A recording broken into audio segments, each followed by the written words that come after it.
I feel like the more we learn about the universe, the more weird Earth becomes. I mean, it's got people on it. How much weirder can you get? It just feels like every time I turn around, I'm seeing more evidence that this planet, our moon, the sun, the neighborhood of the galaxy that we live in it's all just a little unique. Like, for example, it's thought that most stars in the galaxy are binary stars or in multiple star systems, like stars orbiting other stars or two stars kind of orbiting around a similar gravitational point. There's actually a star system. It's got a really memorable name. It's TYC 7037-89-1. Whew. Naming. It has 6 stars in it. So you got a binary system here and a binary system there, and they orbit around each other while orbiting around each other. And then there's this other binary over here, and it orbits around the other 4. And you know what's crazy? There's probably planets in all that mess. Which, as you may know, planets around multiple stars kind of become a 3-body problem. Which is not just a great book, soon to be a Netflix show, but it's also a very complex and chaotic system. Planetary bodies get thrown about, they swing really close by each other and fly around, sometimes they crash into each other, and sometimes they just get yeeted right out of there. So we know that more than half of the stars in our galaxy are in binary systems, or multiple star systems, and we know that almost all stars have planets. So that's a lot of yeeted planets out there.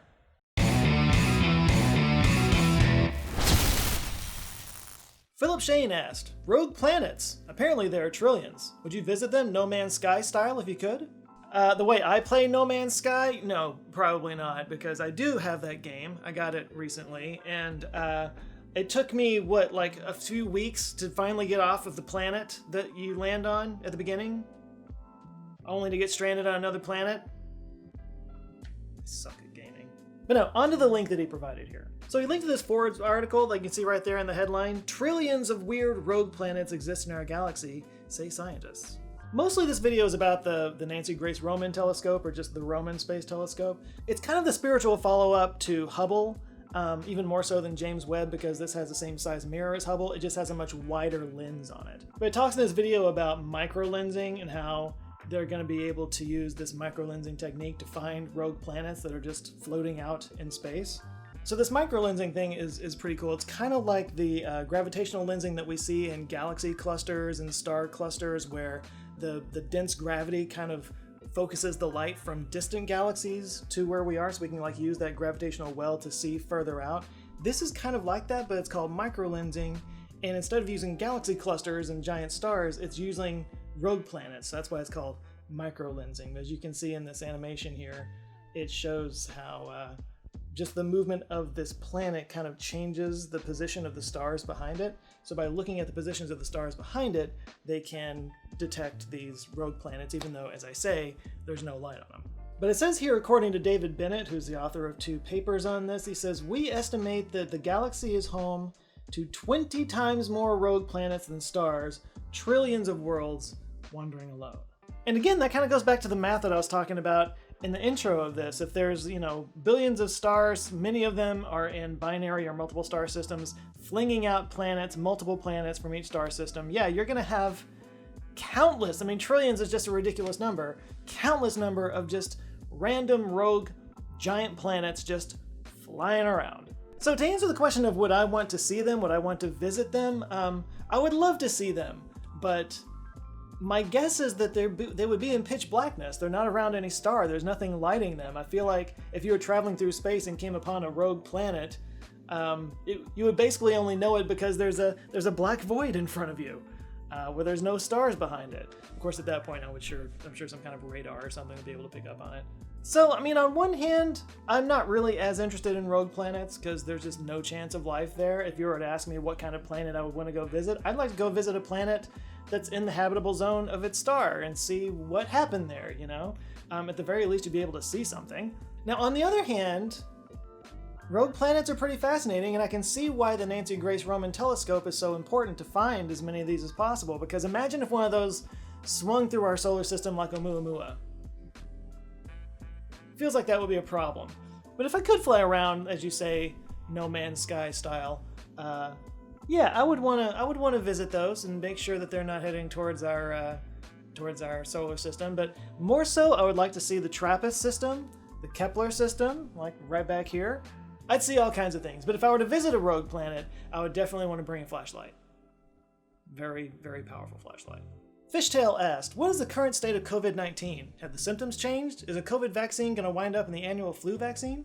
So I hate that just seeing a question about COVID kind of makes my butthole pucker up a little bit. I hate that it's become this politicized thing. It should not be. It's a virus. It doesn't care about your politics, but it's become so toxic and everything. I feel weird even talking about this, and I'm very concerned about the comments. But let's talk about it, because it is a good question. So it started with Alpha. Alpha was the first variant that came around. This was the one that we didn't really know what to do with because it first came out and everything. And then it went into a beta variant. The Delta variant was a big one that came out. It was a bit more transmissible, but it wasn't quite as deadly. And then we got to Omicron, and that's kind of where we still are. There's Omicron and a lot of subvariants of Omicron. So right now in 2023, the dominant strain of Omicron that has kind of taken over that everybody's mostly concerned about is called EG.5. It's been nicknamed Eris for whatever reason. But it's a dominant strain right now, but there is a new one coming out that they're monitoring. It's called BA.2.86, also named Parola. And this dominant strain, the EG.5, the symptoms of it, just in case you're curious, it's not really drastically different from the other variants. There's upper respiratory issues, runny nose, sore throat, cold-like symptoms. Obviously, that's on a low end. If it becomes a serious respiratory problem, then you wind up having those kinds of problems. I will say, as I was looking through this, that I've noticed that the places that I used to obsessively track the COVID numbers aren't really tracking them that much anymore. It seems like in the last maybe 8 or 9 months, they kind of just stopped tracking it. So does that mean that the pandemic is officially over? In a sense, it's not being tracked quite as severely, but obviously it's still out there. The question really becomes, is it just going to become, like Fishtail asked, is it just going to be the flu going forward in terms of like just getting a booster shot every year? So it's not just the flu and it's not just COVID. There's also something called RSV. And so like last year, there was a spike in COVID, flu, and RSV. They actually called it a triple-demic. And I think that's what they're mostly concerned about happening in the cold and flu season, which we're about to get into now. Now, even though, like I just said, they're not really tracking it quite as stringently as they used to, there have been reports of upticks in COVID and wastewater testing. There have been an uptick in ER visits, but it's kind of a more seasonal thing. They're not really expecting a huge surge or anything this year, hopefully. Still suggesting masking in densely populated places, and of course getting the booster shot. And really, this is kind of what they were predicting in the early days. You know, we started off with this very, very deadly strain, and then over time, as it mutated, it became easier and more transmissible, less deadly. They did predict that eventually it would just kind of be like a seasonal flu kind of thing. And that seems to be what we're going into. Still something to keep an eye on, but not something that needs to, grind our entire society to a halt. Unless something mutates in a horrible way, which of course we don't want. But for now, that's kind of what it looks like. Right-Handed Neutrino asked, as your team has grown and your production workflow formalized, has the demand on your time increased, decreased, or remained constant? I'm curious if you are busier than when you were once a one-man shop with a smaller channel, or if you're busier now despite the team you've built, because you're involved with more complex videos and more side projects / collaborations. Oh yes, the ongoing struggle to delegate.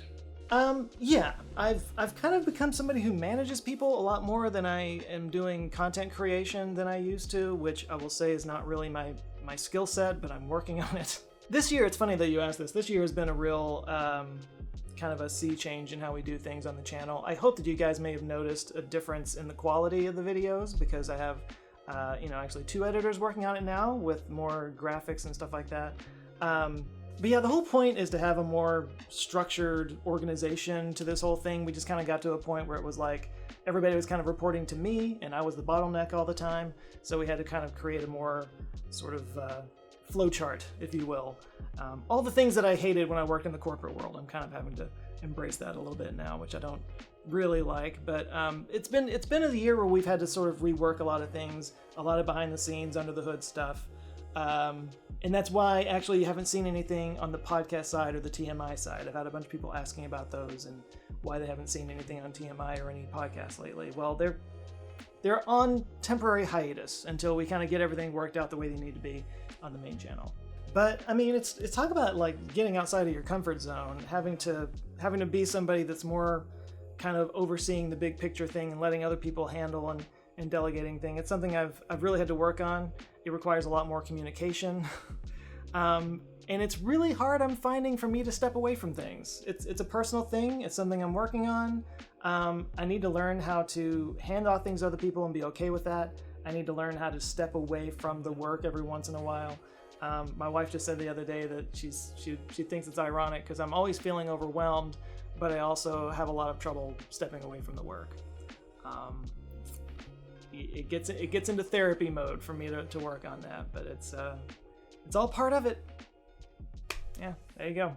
Sai asked, I heard that telomeres are no longer considered good markers for senescence, according to Peter Attia. What are the biggest breakthroughs with longevity in general? Yeah, longevity, life extension. I've not talked about this in a while, but it's definitely something I'm interested in, and I'm glad you asked this question because there's a couple of things that have happened this year that are worth talking about, so let's talk about that. So the first one, and I'll pull up the article here in a second, but it involves naked mole rats. Now, if you know anything about naked mole rats, it's that they are these underground creatures. They look disgusting and weird, but they live ridiculously long lives. They live 41 years, which is like 20 times as long as a regular mouse. Well, this year some researchers figured out not only what gene makes their lives so long, but figured out how to transfer that to a regular rat, and they got some pretty good results out of it. So the gene produces a substance called, let me see if I can find it, high molecular weight hyaluronic acid, or HMW-HA.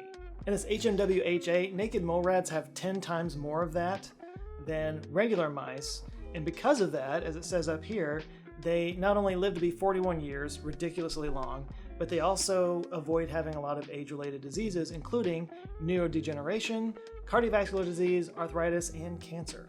So it says the team genetically modified a mouse model to produce a naked mole rat version of the hyaluron synthase 2 gene, which is the gene responsible for making a protein that produces HMW-HA. And it says the researchers found that the mice who had the naked mole rat version of the gene had better protection against both spontaneous tumors and chemically induced skin cancer. The mice also had improved overall health and lived longer than the regular mice did, the control group. And they believe that it has to do with this HMW-HA regulating their immune system.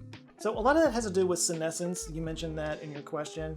Senescence is basically when a cell kind of dies but continues to produce chemicals that trigger the body to produce an immune response, and that usually involves some kind of inflammatory proteins and whatnot.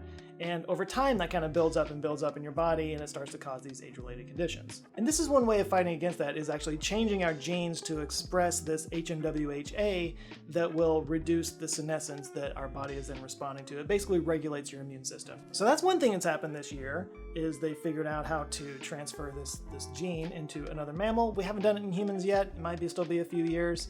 I do want to say that it said in the article that the gene-altered mice lived 4.4% longer, which is not a big deal, but I guess it's a first step.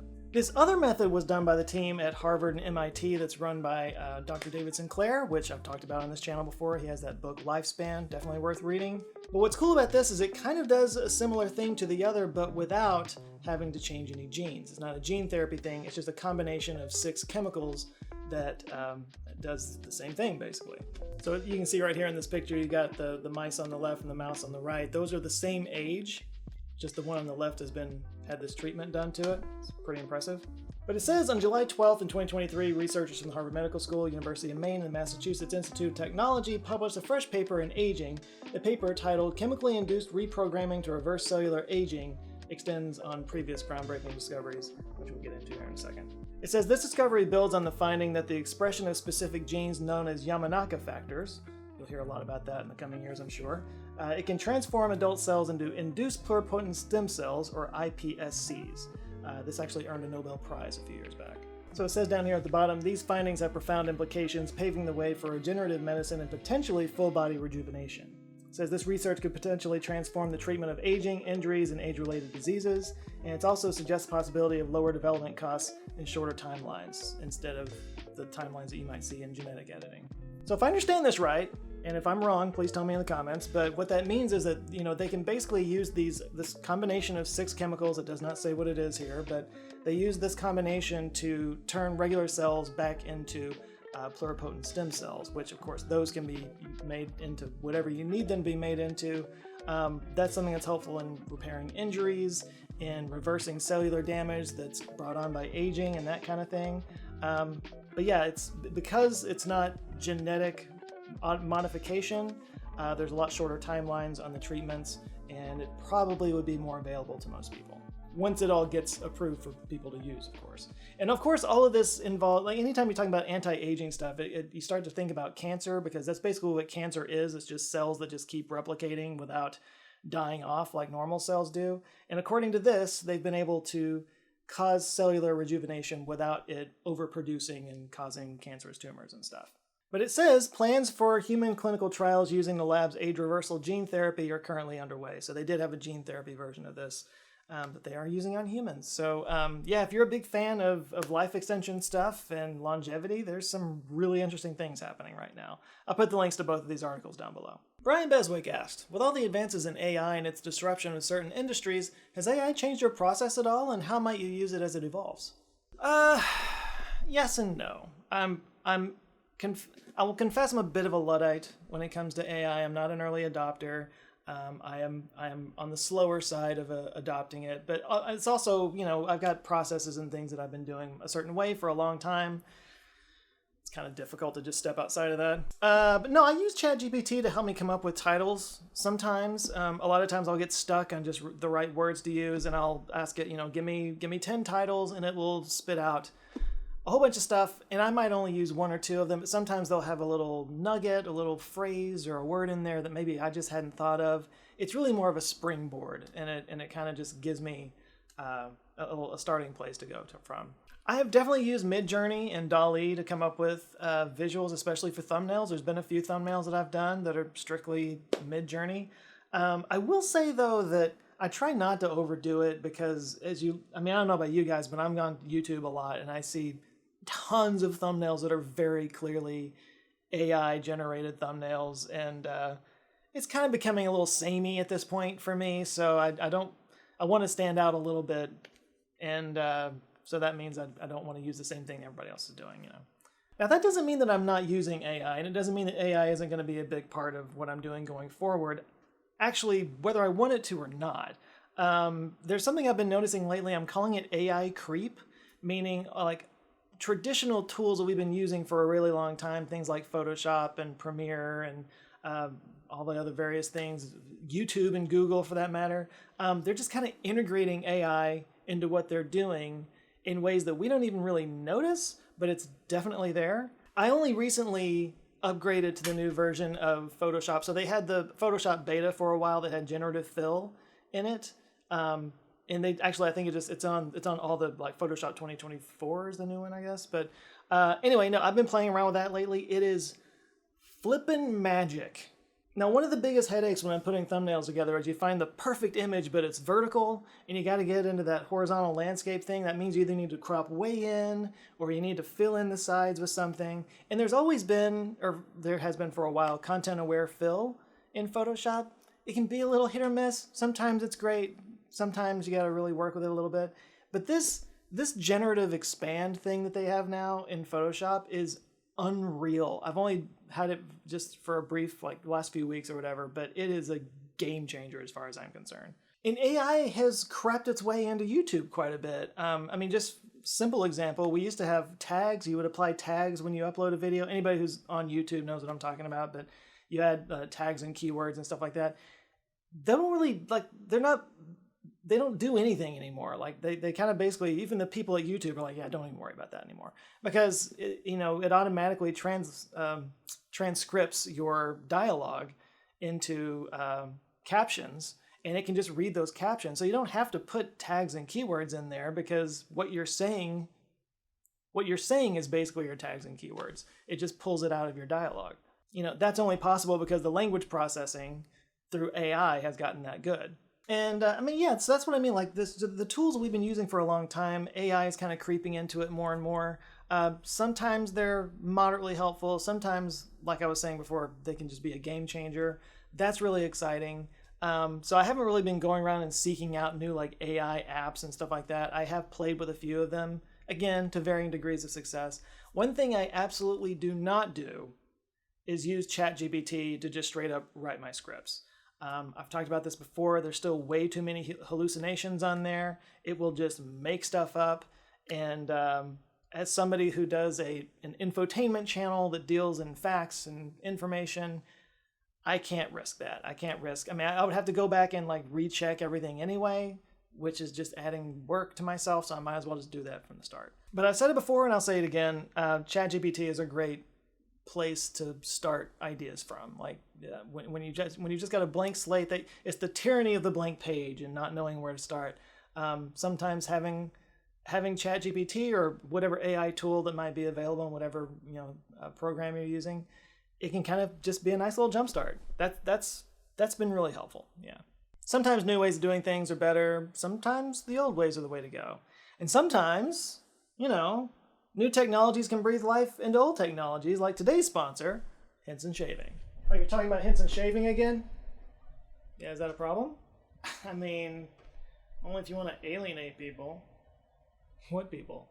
The people who like to do things the way they've always done it. I'll have you know, I enjoy spending $30 a pop for razors that irritate my skin. You do? Yeah. The burning makes me feel alive. There are other ways of feeling alive. You could make a new friend. I'll never do that!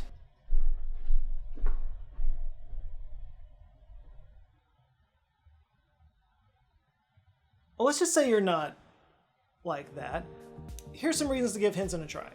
First of all, the guys who made it are literal rocket scientists, or rocket machinists anyway. They got their start designing and building aerospace parts for NASA and the military.